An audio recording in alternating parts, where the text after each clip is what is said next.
꿀 한 방울이 쓸개죽보다 더 많은 파리를 잡는다.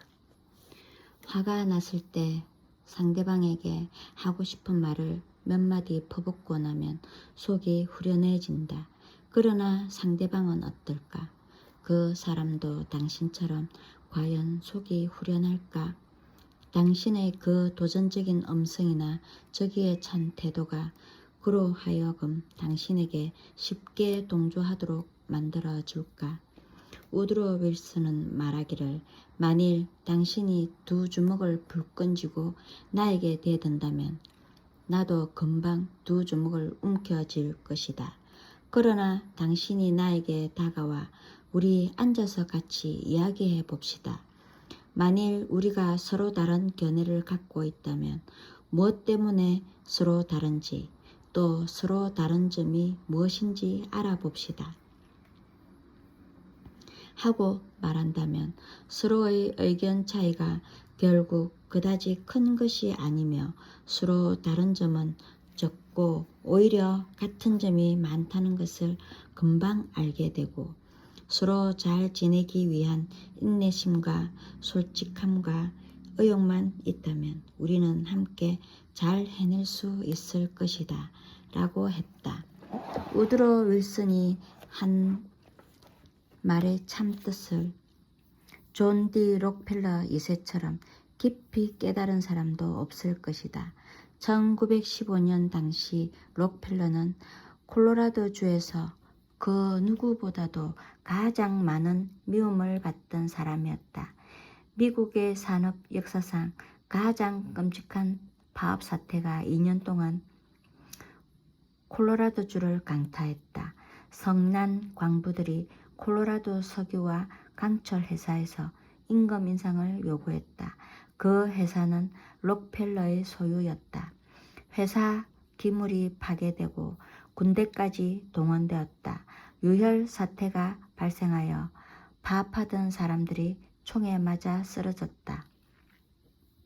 서로에 대한 정오가 하늘을 찌르는 바로 그때 록펠러는 어떻게든 상대방을 설득하려 했고 그는 결국 성공했다. 어떻게 성공했는가? 그 이야기는 다음과 같다. 동지를 포섭하는데 몇 주일을 보낸 록펠러는 파업 광부 대표들에게 연설을 했다. 이 연설은 처음부터 끝까지 대단한 걸작이었다. 그 결과는 놀랄만하여 집어삼킬 듯한 정오의 파도를 가라앉혔다. 또한 추정 세력도 생겨났다. 이 연설은 매우 우호적인 방법으로 사실을 말했기 때문에 파업 광부들은 자신들이 그토록 격렬하게 싸웠던 임금 인상 문제에 대해서는 단 한마디 말도 하지 않은 채 일터로 돌아갔다. 그 유명한 연설의 서두는 다음과 같이 시작된다. 얼마만큼 우정이 넘쳐 있는지 잘 음미해보자. 명심할 것은 록펠러는 불과 며칠 전만 해도 분노에 사로잡혀 자기 목을 나무에 매달고 싶어 하던 사람들에게 연설했던 것이다. 그럼에도 불구하고 그는 의료봉사대 앞에서 연설하는 것보다 더 온화하고 다정하게 연설했다. 그의 연설은 여기 이 자리에 서게 된 것이 자랑스럽다거나 여러분의 가정을 방문하여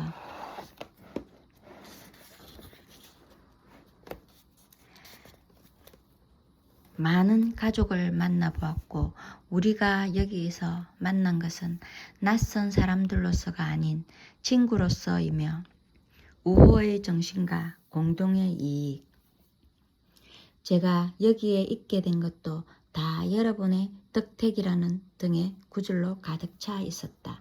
오늘은 제 생애에 있어서 특별한 날입니다. 하며 록펠러는 연설을 시작했다.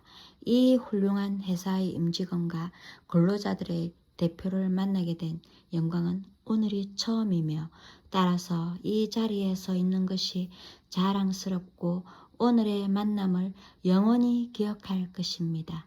만일 우리가 2주일 전에 이렇게 모였더라면 저는 여러분 중 몇 사람의 얼굴만 알아보는 낯선 사람으로 여기 이 자리에 섰을 것입니다. 지난주 동안 남부 단강촌을 모두 방문하여 그 자리에 없던 몇몇 사람을 제외하고는 그의 모든 근로자 대표들과 이야기를 나눴고 여러분의 가정을 방문하여 가족들도 많이 만나볼 수 있는 기회가 있었기 때문에 오늘 여기서 우리는 서로 낯선 사람들이 아닌 친구로서 만나게 된 것입니다. 또한 제가 여러분과 더불어 우리의 공동 이익에 대해 의논하는 기회를 갖게 된 것을 기쁘게 생각하는 것도 바로 이 우호정신 때문입니다. 이 자리에 회사의 직원과 근로자 대표의 모임이기 때문에 제가 여기에 서 있는 것은 오로지 여러분의 덕분입니다. 불행하게도 저는 여러분 중 어느 한편에도 끼지 못하지만 어떻게 보면 저는 여러분 모두와 매우 친밀한 관계를 맺고 있다고 생각합니다. 그것은 제가 주주와 이사회의 대표이기 때문입니다. 이것이야말로 적을 친구로 만드는 경이로운 방법 중에서 가장 훌륭한 본보기가 아닐까? 록펠러가 다른 방법을 택했다고 가정해보자.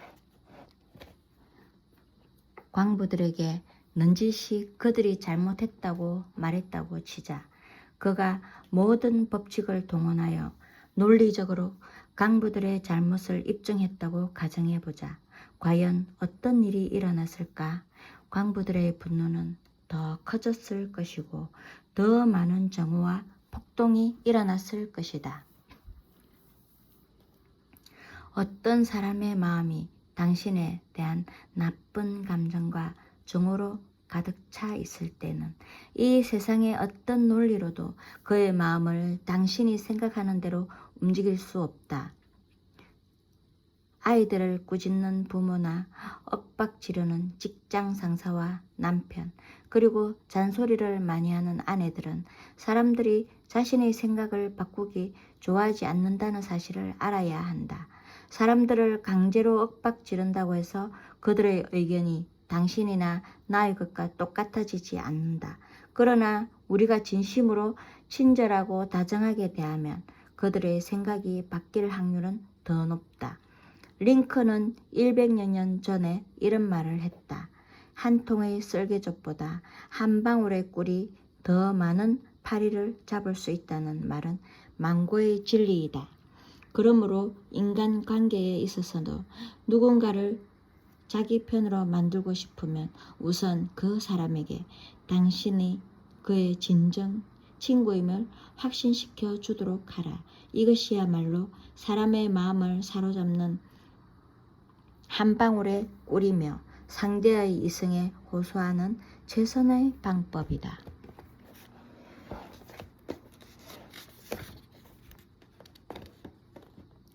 파업하는 사람들에게 우호적으로 대하는 일이 크게 도움이 된다는 사실을 사업가들은 알고 있다. 예를 들면 화이트 모트사의 2,500명 근로자들이 임금 인상과 단일 노동조합을 요구하며 파업을 일으켰을 때 사장 로버트 블랙은 화를 내거나 비난하거나 협박하지 않았고 공산주의자들이라고 매도하지도 않았다. 도리어 그는 파업 근로자들을 칭찬했다. 한 걸음 더 나아가 사장은 클리블랜드 신문에 평화롭게 파업하는 노동자들에 대한 찬사의 광고를 게재했다. 파업 근로자들이 할 일 없이 빈둥거리고 있자 블랙 사장은 야구 방망이와 글러브를 여러 벌 구입해 주면서 공터에서 야구를 하도록 권유했다.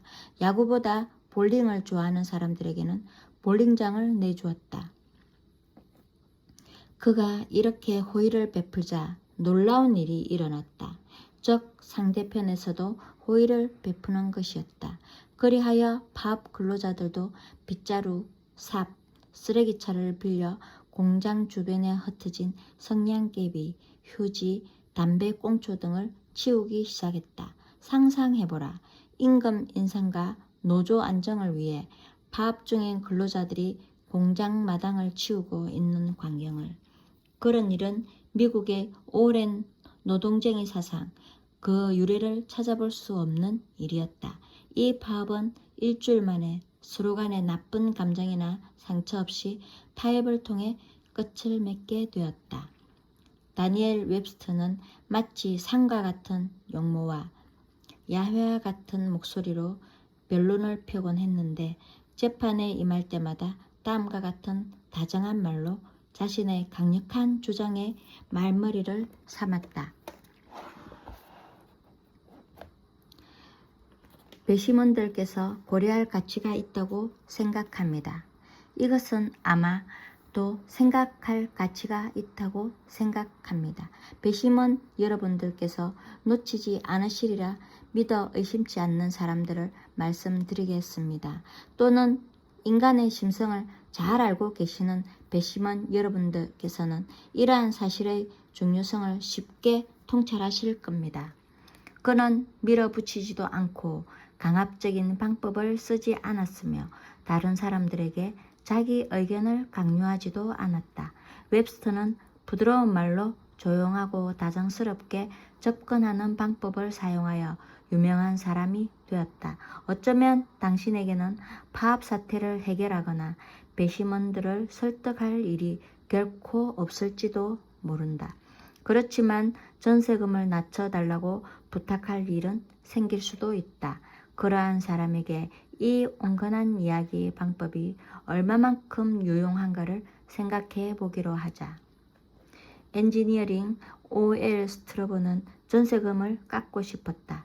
그러나 그는 집주인이 보통이 아님을 잘 알고 있었다. 스트러브는 우리 강좌에서 이렇게 말을 했다. 저는 주인에게 임대 계약이 끝나는 대로 즉시 집을 비우겠다고 편지를 보냈습니다. 사실 저는 이사하고 싶지 않았습니다. 전세금을 조금이라도 내려준다면 그냥 살고 싶었습니다. 그러나 상황은 희망이 없는 상태였고 다른 사람들도 전세금을 깎아보려고 애를 썼지만 실패했습니다. 사람들은 하나같이 집주인이 말할 수 없이 까다로운 사람이라고 저한테 말하더군요. 그러나 저는 스스로에게 다짐했습니다. 사람 다루는 방법을 내가 배우고 있지 않은가. 일단 내가 배운 방법을 사용해보자. 집주인과 그의 비서가 제 편지를 받자마자 즉시 저를 만나러 왔더군요. 저는 그들을 다정하게 반기면서 좋은 인상을 주려고 애를 썼습니다. 전세금이 비싸다는 이야기는 꺼내지도 않았습니다.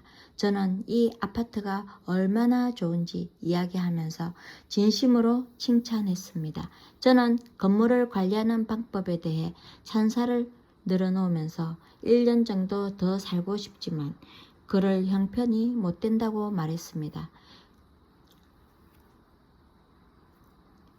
집주인은 새들어 사는 사람들로부터 그런 대접을 받아본 적이 없었던 것이 분명했습니다. 그래서 그런지 어찌할 바를 모르더군요. 그러면서 집주인은 자신의 골칫거리를 저한테 털어놓기 시작했습니다. 불만투성이인 입주자들 중에 어떤 사람은 편지를 14통이나 보내왔는데 아주 모욕적인 편지도 있었다더군요. 어떤 사람은 위층의 남자가 코 고는 것을 막아주지 않으면 임대계약을 취소하겠다고 엄포를 놓더라는 것이었습니다. 그러더니 당신처럼 만족해하는 입주자를 보니 더할 나위 없이 허무합니다. 하고 집주인은 말하면서 부탁하지도 않았는데 전세금을 내려주겠다는 것이었습니다.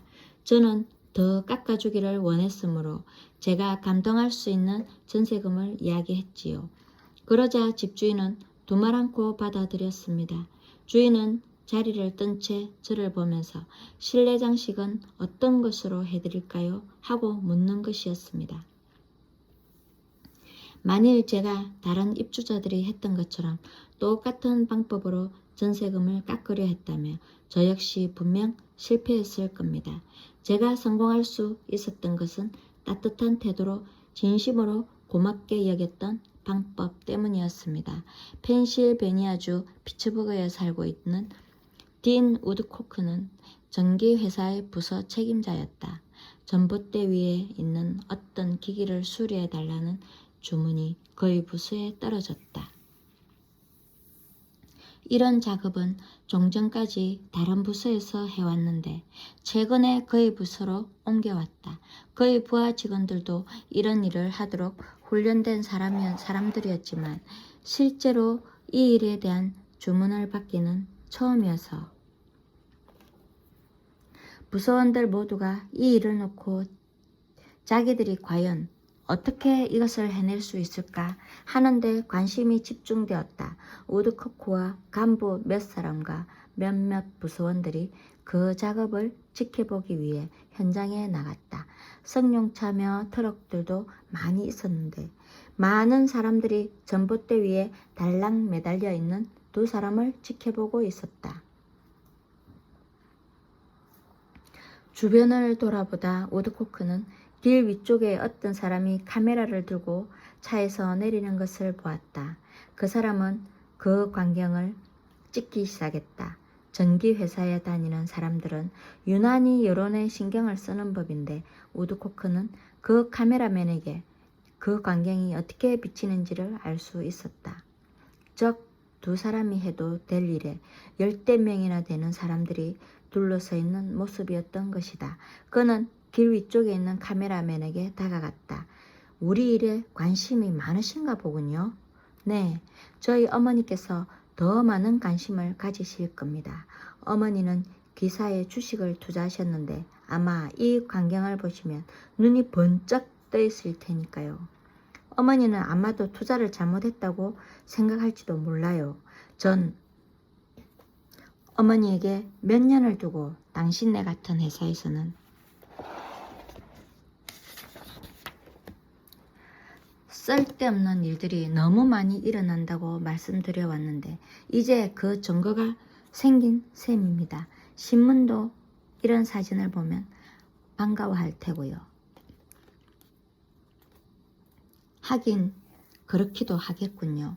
나부터도 당신의 입장이라면 똑같은 행동을 했을 테니까요. 하지만 이번에는 경우가 좀 다릅니다. 그러면서 딘 우드코크는 어떻게 해서 이 일이 자기 부서의 첫 번째 작업이 되었으며 또 경영진이나 말단 사원이나 할 것 없이 모두 이 일에 관심을 갖게 되었는지 계속 설명했다. 그러면서 보통 때 같으면 두 사람이 충분히 감당할 수 있다는 점을 그에게 주지시켰다. 그 광경을 찍던 사람은 카메라를 치우고 그와 악수하면서 상황을 설명해 준 것에 감사해 했고 우드코크는 곤혹스러운 상황을 모면하게 되었다. 우리 강좌에 나왔던 또 다른 사람으로 뉴햄퍼셔주 리틀톤에 사는 제럴드 H. 원은 우호적인 방법을 통해 한 손해배상 클레임을 대단히 만족스럽게 해결했던 경험담을 들려주었다. 이런 봄날 겨우내 꽁꽁 얼어붙은 땅이 채 녹기도 전에 폭우가 쏟아지는 바람에 여느 때 같으면 길 양옆의 배수구나 도랑으로 흘러들었을 물이 제가 막 지어놓은 집터로 흘러들어왔습니다. 물이 제대로 흐를 수가 없게 되자 집의 토대 주변에 수압이 가정되었고 물은 시멘트로 된 지하실 바닥 밑으로 스며들어 바닥이 갈라지면서 지하실은 물로 가득 찼습니다. 이로 인해 벽난로와 온수기가 망가져 수리비가 $2,000 이상 나왔는데 이런 손해에 대비해 보험도 들어놓지 않았습니다. 하지만 저는 하청업자가 이런 일이 생기지 않도록 배수관을 집 근처에 설비하지 않았다는 것을 곧 알게 되었습니다. 그래서 저는 그 사람과 만날 약속을 하고 그의 사무실로 25마일을 달려가는 동안 이 상황을 조심스럽게 검토하면서 이 강좌에서 배웠던 원칙들을 되새기며 화를 내봐야 아무런 이득이 없다고 생각했습니다. 그곳에 도착하자 저는 마음을 차분히 가라앉히고 그 하청업자가 최근에 서인도 군도에서 보낸 휴가에 대해 얘기하기 시작했습니다. 그리고 나서 알맞은 때가 왔다고 얘기했을 때 저는 물 때문에 빚어진 대수롭지 않은 손해에 대해서 말했습니다. 그러자 하청업자는 그 문제를 해결하는데 함께 하기로 바로 동의했습니다. 며칠 후 하청업자는 저에게 전화를 걸어 그 복구공사를 자기가 해주겠다며 앞으로 그런 일이 재발하지 않도록 배수관을 설비해 주겠다고 했습니다. 비록 하청업자의 잘못이긴 했지만 만일 제가 우호적인 방법을 쓰지 않았더라면 그에게 손해에 대한 전적인 책임을 맡게 하는데 훨씬 큰 어려움이 뒤따랐을 것입니다. 여러 해 전 내가 미주리주 서북부의 한 시골 학교까지 나무숲 사이를 맨발로 통학하던 어느 날 해님과 바람에 대한 동화를 읽은 적이 있다. 해님과 바람은 누가 더 힘이 센지 서로 말다툼을 벌였는데 바람이 말하기를 내가 더 힘이 세다는 것을 보여줄 테야. 저 밑에 코트를 입은 노인이 있지? 내가 너보다 빨리 저 노인의 옷을 벗길 수 있어.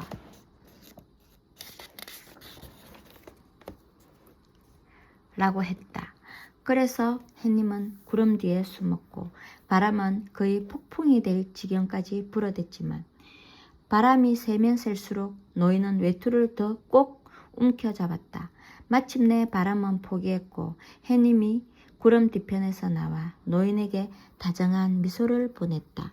그러자 노인은 금방 땀을 닦으면서 외투를 벗었다. 그때 해님은 온순하고 다정함이 노함이나 강압보다 항상 더 힘이 세다고 바람에게 말했다. 꿀 한 방울이 쓸개즙 한 통보다 더 많은 파리를 잡는다는 사실을 터득한 사람들은 온화하고 우호적인 것이 훨씬 더 효과적인 방법이라는 것을 매일 실증해 보여준다. 메릴랜드주 루트빌에 사는 F. 게일 코너는 구입한 지 4개월 된 자신의 승용차를 세 번째로 보정 수리 받으러 갔을 때 이 방법을 증명해 보였다. 게일은 우리 강좌에 나와 이런 말을 했다. 조목조목 따지거나 소리를 버럭 지르면서 서비스 담당 책임자에게 이야기해봐야 문제 해결에 별 도움이 안 된다는 것은 자명한 일입니다. 저는 차를 샀던 대리점의 쇼룸에 가서 대리점 사장인 화이트를 만나고 싶다고 했습니다. 잠시 후에 저는 그의 사무실로 안내되었습니다. 저는 제 소개를 한 후 그의 대리점에서 자동차를 구입했던 친구들의 권유로 그곳에서 차를 구입했다는 말을 했습니다. 친구들의 말을 빌리면 이 대리점 가격이 아주 저렴할 뿐 아니라 서비스도 단연 뛰어나다고 하자 사장은 제 말을 듣고 만족스러운 미소를 짓더군요. 이었고 저는 그 대리점의 서비스 담당부에서 제가 당한 문제를 이야기했습니다. 그러고 나서 사장님의 훌륭한 명성에 험이 될 상황에 대해 사전에 알고 싶어 하실 것 같아 이야기 드립니다. 하고 덧붙였습니다. 그러자 사장은 이런 문제를 알려줘서 고맙다며 제 문제를 해결해 줄 것을 약속했습니다. 사장은 문제 해결에 몸소 발벗고 나섰을 뿐만 아니라 제 차를 수리할 동안 타고 다니라며 자신의 차를 빌려주기도 했습니다. 이솝은 크로소스 궁에 살던 그리스의 노예였는데 기원전 600년 전경에 불멸의 우화를 썼다. 인간의 본성에 대한 이솝의 진리는 26세기 전의 아테네에서와 마찬가지로 오늘날 보스턴이나 버밍엄에서도 여전히 진리로 남아있다. 해님은 바람보다 빨리 당신의 옷을 벗길 수 있다. 또한 친절한 태도와 우호적인 방법은 이 세상의 온갖 공갈과 비난보다 더 쉽게 사람들의 마음을 바꾸어 놓는다. 링컨이 한 말을 명심하라. 한 방울의 꿀이 한 통의 쓸개죽보다 더 많은 파리를 잡는다. 우호적인 태도로 말을 시작하라.